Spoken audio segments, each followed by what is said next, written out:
Comité de Participación Ciudadana somos hasta el día de hoy los que registramos los apartamentos turísticos para que se puedan volcar los datos a nuestra web POL y poder visualizar quiénes están en esos apartamentos, si tienen algo pendiente, quiénes son, vaya, en principio.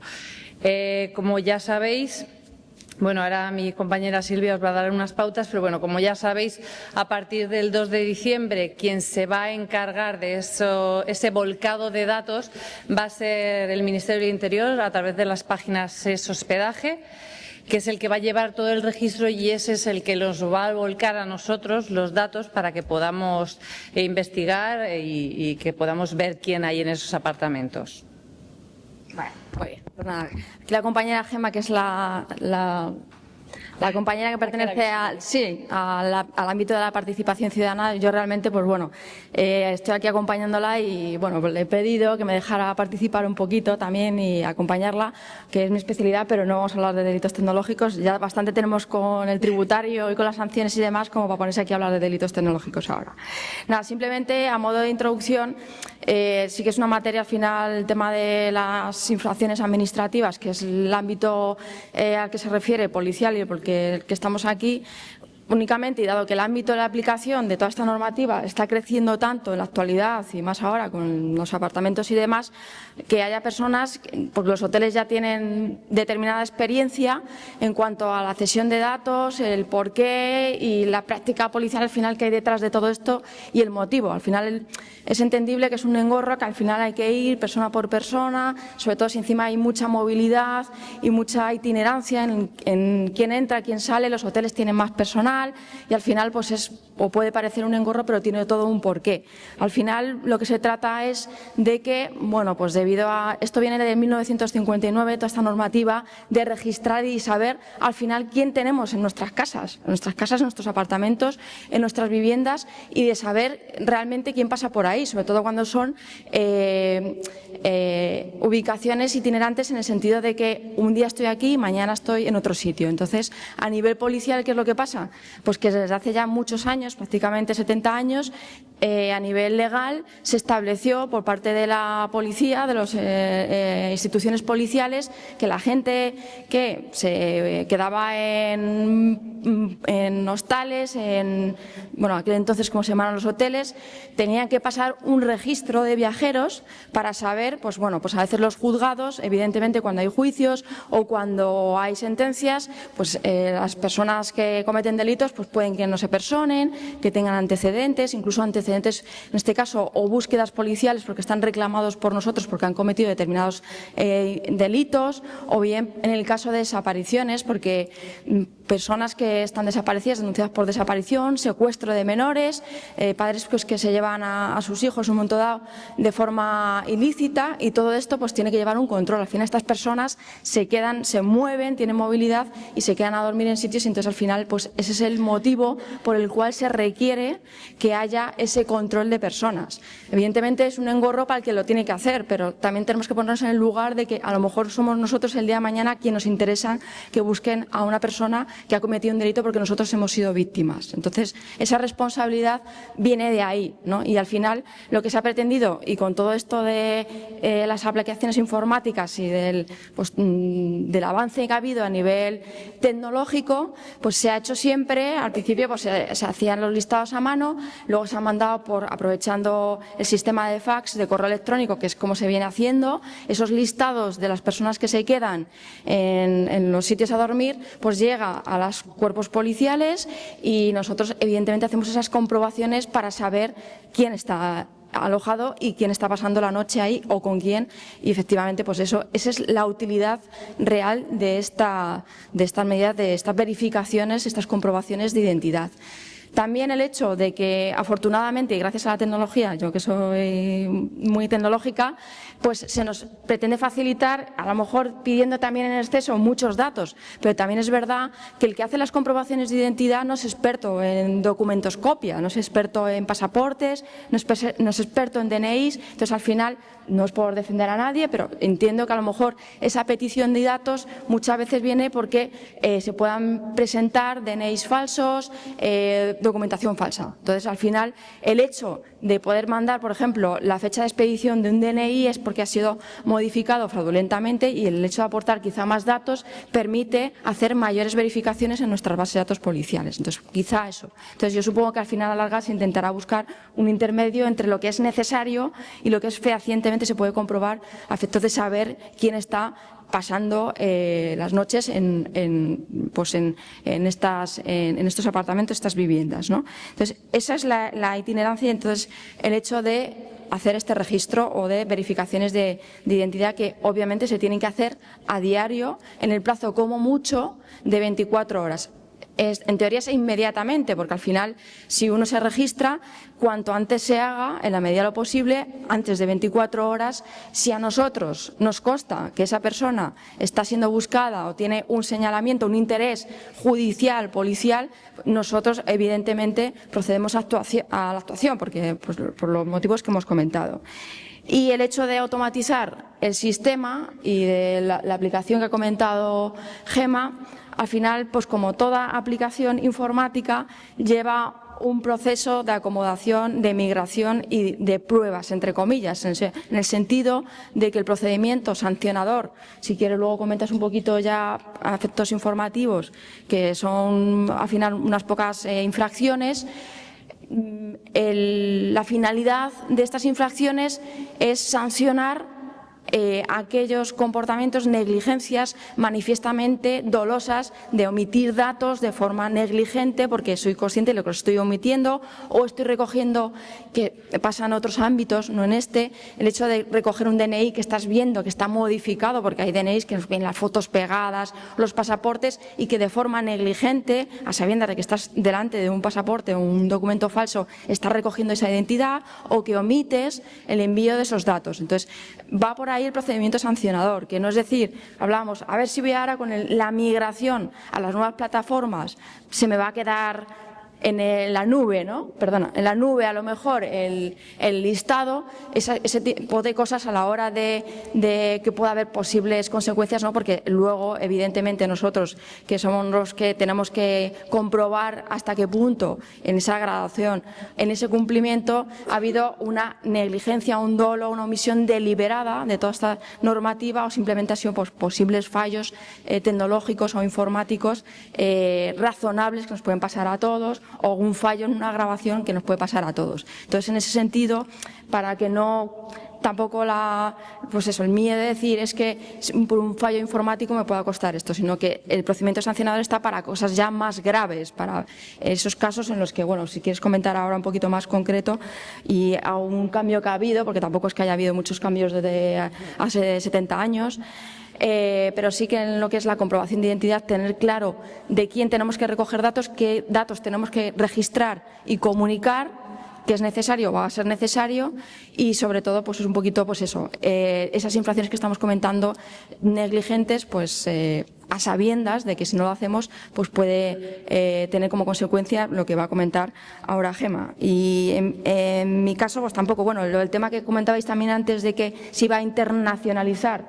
la base de datos, al final es algo razonable en el sentido de que, claro, nosotros desde nuestro punto de vista aquí local y tal, pero a nivel policial, evidentemente, y más con lo que es la apertura de fronteras, que no se hacen controles de personas en lo que es el territorio, digamos, europeo, pues claro, puede venir una persona de Francia con buscas policiales, antecedentes judiciales o policiales de Alemania o de otros países donde no se hacen controles de personas por motivos de extranjería, normativa extranjería, y sin embargo pues pueden acabar aquí en España teniendo esas antecedentes, esos requerimientos policiales o judiciales de otros países que nosotros también, gracias a este sistema internacional de registro de viajeros, vamos a poder consultar.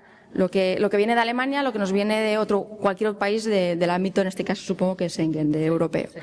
Entonces, yo por mi parte, pues nada más. Le dejo a la compañera Gemma que dé comentar estos 4 datos de interés, y que dé también la normativa por si tienen que consultar, que sea de interés, y nada, por mi parte, nada más. Yo termino ya.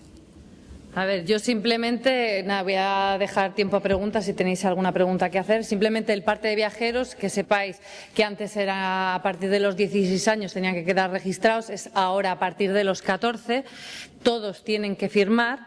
Los menores de 14 años, ¿cómo los registramos? A través de los tutores legales, padres, madres, quien esté encargado de ellos, que nos digan sus datos. No tenemos otra forma de comprobarlos. Y luego que si registramos al viajero, que sea bajo un documento ya sea el carnet de conducir, el carnet de identidad, un pasaporte, algo que podamos más o menos observar que una legalidad. Simplemente eso. Luego los datos del libro de viajeros ya sabéis que son 3 años que se tienen que conservar por si luego los requerimos. Y poquito más. Bueno, de manera, los que no lo hagáis de manera profesional, no hace falta que conservéis esos datos 3 años, sí que hace falta que nos los volquéis, pero no hace falta que los conservéis. Y luego, a la hora de las sanciones, pues hay 2 tipos de sanciones, que son las graves y las leves. Las graves van de 600 a 30.000 euros y las leves van de 100 a 600. Las graves significa, al final, es algo doloso, una carencia de registro o una omisión de registros. Pero es algo doloso, no es que a mí no se me haya volcado y yo haya intentado hacer el registro. No, es algo doloso que no se está registrando, entonces se está omitiendo de una manera que sabes que lo estás omitiendo. Y luego las leves, pues son irregularidades, o sea, pues que registro 1 y dejo 3 sin registrar, que no estoy haciendo bien mi trabajo, que no meto todos los datos como corresponde, pero bueno, tiene que ser también de una manera dolosa. Otra cosa es que se me pase uno, pero tiene que ser algo doloso. Y además nosotros hacemos un registro, hacemos una inspección y comprobamos esos datos a través de nuestra web POL. Vemos qué datos se han volcado y qué datos no nos llegan a nosotros. O sea, si nosotros hacemos una inspección en un piso de alquiler vacacional y de repente tiene a 4 inquilinos y a nosotros nos han pasado 2, ahí hay algún error. Nos faltan 2 por fiscalizar. Eso puede ser una sanción. Y luego tendremos que ver de qué tipo es esa sanción. ¿Vale? Y eso es así, a grandes rasgos, lo que os puedo contar. Y luego eso, lo que ha dicho mi compañera, que ese hospedaje va a ser el encargado a partir del 2 de diciembre, si no lo vuelve a prorrogar, del registro de viajeros, si no, hasta entonces seremos nosotros, pero luego darán una demora de 1 mes, 1 año, no lo sé, porque no nos lo han comunicado, pero darán una demora para que la gente se pueda inscribir a través de ese hospedaje y pueda hacer el registro como normalmente se estaba haciendo. Ya. Muchas gracias, Gemma. Y gracias, Silvia. Un aplauso igual para ellas.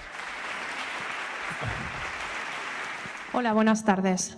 Quería preguntar, en el caso en el que no estás presente a la hora de recibirles, ¿cómo verificas que la documentación que te están dando se corresponde con ellos?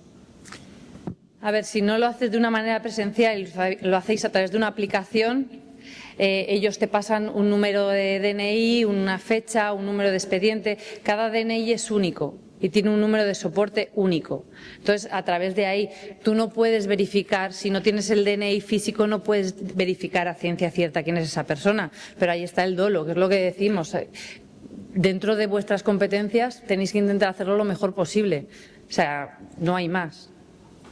Sí, vale. Sí, al hilo de lo que comentaba la Gemma, la compañera, a ver, lo que hemos comentado, se entiende que no sois expertos en documentos copia, pasa con bancos también, que se proceden a aperturas de cuentas sobre todo si operamos de forma online. Pues, pero bueno, que esto no es el motivo. Entonces, y al final, incluso los bancos, pues en esas verificaciones, lo que sí que se exige en este caso al titular del inmueble, es que se hagan las comprobaciones fehacientemente, razonablemente. Eso es algo, pues eso, tan concreto como subjetivo. Mandan, como ha pasado en bancos, DNIs o pasaportes, que se ve la foto medio recortada hasta cierto punto. Pues incluso no se les ha exigido negligencia, o sí, si a posteriori ha habido un juicio por estafa o por apertura de cuentas a nombre de terceros utilizando documentación falsificada. Pero en ese caso, si lo hacéis de esa forma, pues lo que pedís es que os manden escaneado los documentos, porque ahí sí que se os pide que hagáis esas comprobaciones. Entonces sí que, y también se se os habilita de alguna manera a solicitar la documentación, que a lo mejor es una pregunta que los centros comerciales... Pero yo puedo solicitar la documentación si es para verificar, obviamente, la identidad del titular de ese documento, tenéis que solicitar y podéis solicitar la documentación que estiméis oportuno. ¿Recomendaríais, por ejemplo, instalación de cámaras pues por comprobar el número de personas que se están alojando, porque igual no se corresponden los DNIs con el número? Y luego otra duda que me ha quedado es los menores, también hay que inscribirlos, pero lo registra pues el tutor o los padres, ¿no? Pero también tienen que constar. Sí, o sea, hay que inscribir a todos. O sea, hay que saber quién está ahí, quién se aloja.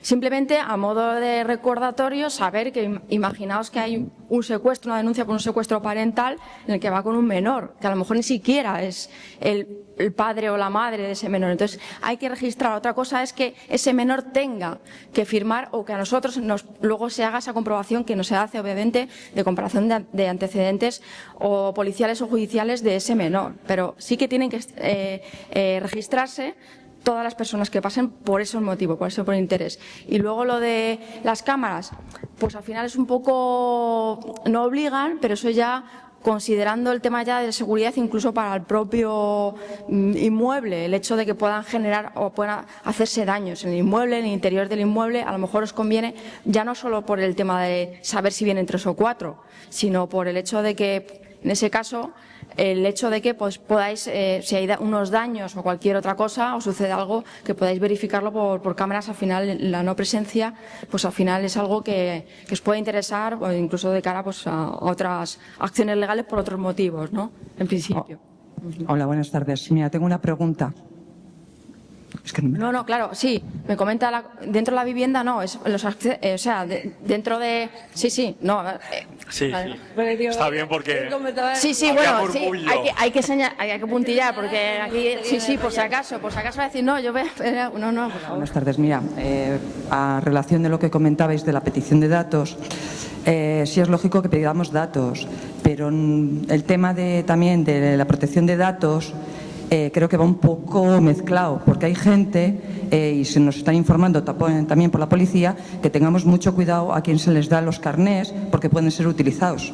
Entonces, claro, el problema está si una persona no te quiere dar el carné por su protección de datos, ¿hasta qué punto tú puedes exigirle? Luego, pues comentar el tema de cámaras. El tema de cámaras yo creo que es muy complicado y muy delicado, porque es también protección de datos y protección de la persona que está dentro de los establecimientos. Si es lugar público, sí, pero si es lugar de que la tenemos cerca, tendría que estar, me imagino que bastante bien identificada, y hasta qué punto podríamos hacerlo. Entonces ahí tenemos otro problema. Luego el problema de los menores. El problema de los menores ahora, actualmente, la mayoría de los menores sí que tienen carné, pero muchos no. ¿Cómo los identificamos?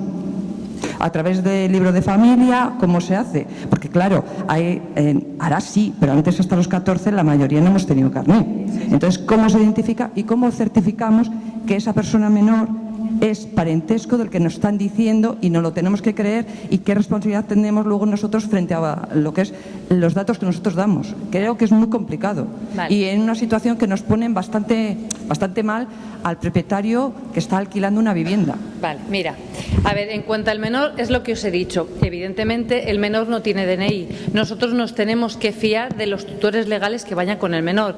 Ya está, no hay más responsabilidad ahí. Si yo digo que mi hijo se llama así, yo digo que mi hijo se llama así. No tengo nada más para comprobarlo. Tengo el libro de familia, pero no hace falta. Simplemente nos tenéis que decir cómo se llama ese menor, datos, nombre y apellidos y fecha. O sea, no hace falta unos datos ni DNI, o sea, porque evidentemente si tiene menos de 14 años no tiene por qué tenerlo. Lo segundo, si yo voy a registrar a una persona y no me deja su documentación, directamente esa persona no entra en mi piso. Es así de sencillo. Si usted no se quiere registrar, me parece perfecto, usted tiene su derecho, pero en mi apartamento todo el mundo se registra. Yo te pido una serie de datos y yo te facilito esos datos, pero pero yo tengo que comprobar que usted es la persona que me dice ser. ¿Cómo lo compruebo? Pues a través del DNI, por ejemplo, del carnet de conducir. Si no lo quiere siempre dar... es un documento oficial que te lo tienen que mostrar. Correcto, vale. Que para eso está el documento oficial, de hecho. Entonces, si no lo quiere dar, directamente esa persona no tiene que registrarse en mi apartamento. Y lo otro, lo de las cámaras. Al final, si usted tiene unas cámaras en un rellano, en una zona común, o sea, lo que es, claro, tendría que pedir permiso a la comunidad de propietarios, etcétera, pero solo lo que es enfocando solo a su puerta. Y ahí usted un cartelito que sepan que se está grabando. Ya está, dentro del apartamento, evidentemente no, pero si solo se informa, esto es cuando usted entra en un comercio y pone está siendo videovigilado. No hay ningún problema, se lo están anunciando que está siendo videovigilado. Otra cosa es que esas imágenes las utilice de una manera que no debiera utilizarlas, pero simplemente para el registro está bien hecho. No sé si le he respondido más o menos. Aquí, a colación de lo que dice Gemma, el Real Decreto que se ha mencionado antes, de 933/2021, que establece las obligaciones de registro documental a este efecto, dice en su artículo 4, apartado 3, los partes y las hojas serán proporcionadas por establecimiento de hospedaje, los cuales serán responsables de la exactitud de los datos que se hagan constar en ellos, de modo que coincidan con los documentos o sistemas que acrediten la identidad de las personas, que habrán de ser exhibidos o facilitados por los usuarios. Entonces, como comenta... Sí, no. bueno, aunque sea de manera online o que sea con una...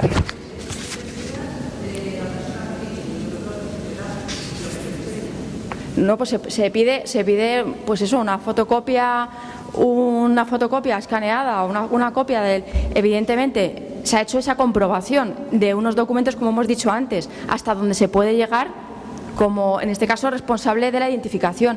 Pero ya le digo que lo mismo pasa con los bancos o pasa con otro tipo de sujetos obligados.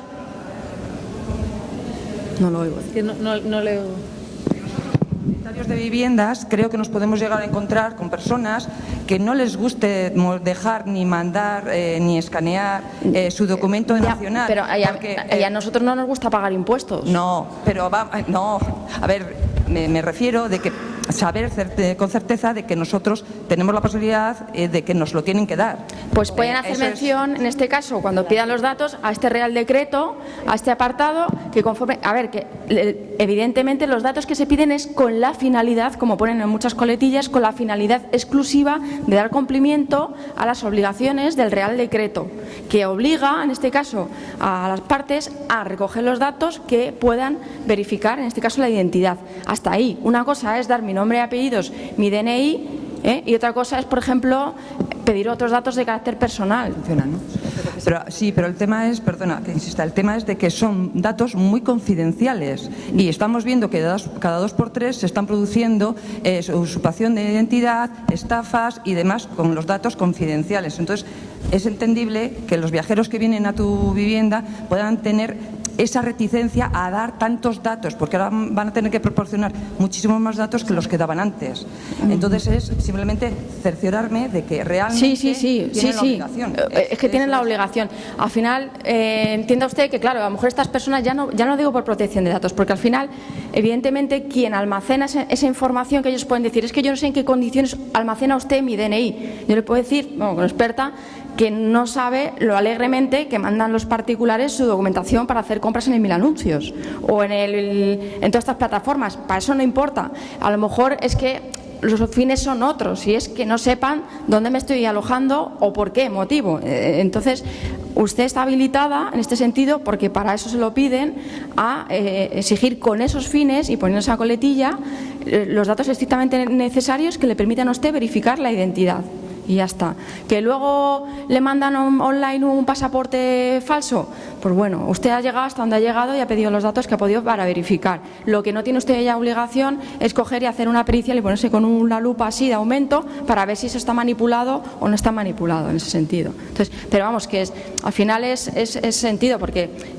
Claro, reticentes para dar datos, pero como ha comentado la compañera, pues si no lo quiere facilitar, pues busque otro sitio. Ya le digo yo que salvo que lo haga de forma alegal, no lo va a encontrar. Que vaya a un hotel y que diga que no da la documentación, que pruebe en un hotel. A ver, claro. Hola, buenas tardes. Gracias por la intervención. Mi pregunta va dirigida a tema de delitos informáticos. Nosotros, como damos wifi, gratuito normalmente, un cliente comete un delito informático con nuestro wifi, ¿tenemos alguna responsabilidad por ello? Sí. final no tenías que haber comentado los delitos informáticos, porque, pero bueno. Ya lo siento. Pero a ver, eso al final es un servicio que se da. Bueno, pues a ver, evidentemente es el titular de esa conexión que está contratada a su nombre. La cuestión es que si yo accedo, y esto ya a nivel general en su casa, le hackean el wifi, al final el titular de esa conexión va a ser lo que tiene que hacer es, si lo va a ofrecer a diferentes personas, es hablar con un informático que le configure una password temporal, una contraseña temporal, de forma que si viene una persona pues pueda tener la password 126 y luego pues su nombre, por ejemplo, es decir, una password temporal que en el momento que salga la persona que se aloja ya no sirva y le pueda facilitar otra. Eso es tan fácil como meterlo en un sistema, es tan fácil como eso. A ver, eso es, al final, como todo es un rollo, luego va a los apartamentos y va a todos estos sitios y al final la clave es la de hace 3 años, pero es lo de siempre, lo de siempre. No pasa nada hasta que alguien se pone a descargar cosas que no debe y luego llega y quién es el titular de esa línea, pues es no sé quién que es de este apartamento. Entonces, en ese caso, a ver, ya todo el mundo tiene móvil, que se conecten desde el móvil, y si no, pues lo que le digo, puede hablar usted con un informático y preguntarle a ver cómo puede configurar la red para que sea una password temporal. Eso te lo genera y le da un código alfanumérico impreso y eso es cuestión de lo que dure y tal, y deja de funcionar. Si son 24 horas, a las 24 horas deja de funcionar y se queda usted tranquilo, ¿vale? Diciendo que se han alojado ese día, sí. Ese día ellos han usado el wifi, ahí hay una responsabilidad ligada, para eso hacemos el esfuerzo de registrar. Claro, pero sí, pero puede haber 4 personas alojadas y utilizar la misma contraseña wifi y acceder. Evidentemente, pero no será cosa del propietario, será cosa de esas 4 personas que legalmente han sido registradas y si no les hemos dicho, por favor, no entren en nuestro domicilio. Sí, pero una cosa es lo que es el uso del domicilio y otra cosa es el ámbito penal luego de lo que puedan hacer con esa conexión. Al final... Ahí es donde no, perdone, pero ahí es que estamos delegando competencias a terceros. A mí me parece que ya hemos hecho el esfuerzo de acreditarlos y tenemos documentación que verifica que la red ha sido utilizada y habilitada. Es más, cualquier persona que pase por la calle puede entrar ahí. Pero nosotros tenemos la documentación de que esa red ha sido utilizada por esas personas a las que se les ha facilitado. Sí, efectivamente. Entonces ahí hay un respaldo. Sí, no luego que eso, además contratar a una empresa para que periódicamente o diariamente habilite una web, etcétera, etcétera. Me parece que estamos sobrecargando un poco, ¿no? Sí, a ver, yo le digo a efectos de seguridad. Evidentemente, cuando se hace una investigación, yo también, sí, cuando se hace una investigación y se llega al titular de una conexión, en este caso ustedes, o se llega a un hotel, porque hemos tenido casos de hoteles, evidentemente si existe un registro singularizado de cada cliente, bien, si no, evidentemente no se les va a exigir la responsabilidad penal a ustedes, si eso es lo que más o menos he entendido. Vale, sí, gracias. Eso es lo que quería oír. Se quedará ahí, pero que sepan que eso está ahí, ¿vale? Que al final el titular van a figurar ustedes, no hay una forma de individualizar a alguien que la está usando, ¿vale? Pero evidentemente los investigadores en ese sentido sabemos que si se ha utilizado y se está utilizando esa vivienda, ese apartamento con esos fines, evidentemente eso se puede ver y al final lo que va a quedar es que eso que se haya hecho desde ahí, pues a efectos penales, pues no se pueda esclarecer. O haya 3 personas que, por ejemplo, han estado utilizando esa contraseña, esa password wifi de forma compartida y no se pueda individualizar o atribuir la autoría penal de ese hecho delictivo, pero desde luego no se va a ir a efectos penales contra el titular de la línea. Eso es lo que... ¿vale? Pero sí que es verdad que sí que llegaría al titular de la línea, eso sí. La última pregunta, yo creo por tiempo, sobre todo, Perdón, no por interés. Son algunas cuestiones también a lo que ha comentado o lo que estaba preguntando ahora la que ha intervenido ahora. Yo de informática no tengo ni idea, pero bueno, de derecho tampoco mucha, pero algo sé y me ha tocado algún tema parecido de conexiones a redes wifi. Además de la conexión a la red wifi, después informáticamente se puede hacer el rastreo a ver cuál es la dirección IP que se ha conectado en un momento determinado, dependiendo de la gravedad del delito, se puede rastrear a ver cuáles son las redes o el puesto de trabajo, el terminal, el dispositivo, teléfono móvil, ordenador, tiene una IP que se habrá conectado a esa red. Por lo tanto, si se desciende en una investigación, ya dirían cuál es la IP que ha hecho ese o que ha cometido ese posible delito tecnológico. Dicho esto, quería preguntar dos cuestiones. La primera, respecto de los menores de 14 años, como no hay obligación de registrar, si nosotros nos metemos en la página en Webpol o en las plataformas que hay al efecto, claro, no podemos meter los datos de un menor como para que tengan acceso a la policía, o no lo sabemos hacer, porque si es de un menor, ¿cómo lo hacemos? Eso por un lado. Y por otro lado, cuando la policía controla, y es una más que curiosidad que también me puede tocar de modo profesional, si vosotros tenéis algún sistema con inteligencia artificial o lo que sea que cuando sepamos que el lunes pasado estuvo allí, si hay algún sistema que salta para determinados DNIs la alarma a la policía. Bueno, ¿contestas tú?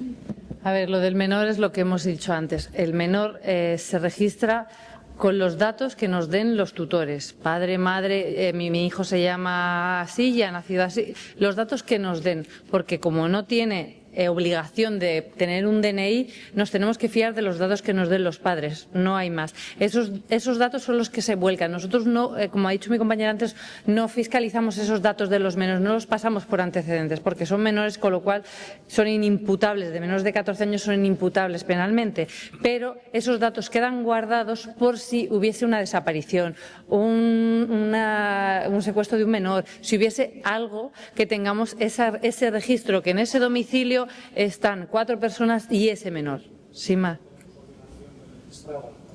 No. Tenéis obligación de registrar a todos. Firmar, los menores de 14 años son los únicos que no tienen que firmar, pero todos los demás tienen que firmar, los mayores de 14 años, y registrar absolutamente a todos. Y lo de la... Nada, eso en las películas, no, porque al final eso sea simplemente el hecho de que requiere a nivel técnico conexión en tiempo real. A nivel de capacidad de procesamiento estamos todavía unos años de aquello. Sí que, por ejemplo, sistemas como ABC System, que están en los aeropuertos, que sí que se hace el match del pasaporte con la identidad, y los sistemas biométricos como la huella y demás, eso ya son sistemas muy avanzados que están ad hoc instalados en aeropuertos y tal, que son más, sí,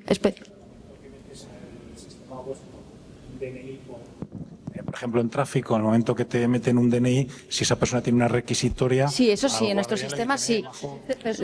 Claro, lo que no se hace es, por ejemplo, si es un documento escaneado y tal, eso tenemos que hacer luego la consulta manual, o sea, pasar los datos. Si es falso o lo que sea, pero eso, lo que es la verificación manual del documento y todo eso, eso se hace en, pues eso, en aeropuertos, en sitios porque, bueno, pues para el control de pasajeros, pero de momento aquí eso no. Por eso se pide que se haga, que se pasen los listados inmediatamente, a la medida posible, antes de 24 horas, pues bueno, pero o sea, también se entiende que al final, pues como comentaba, que tiene mucho trabajo y muchos datos que gestionar, pues bueno, a la medida posible, pues se pide siempre en tiempos prudenciales, nada más. Pues nada, muchas gracias de nuevo. Gracias, un aplauso también.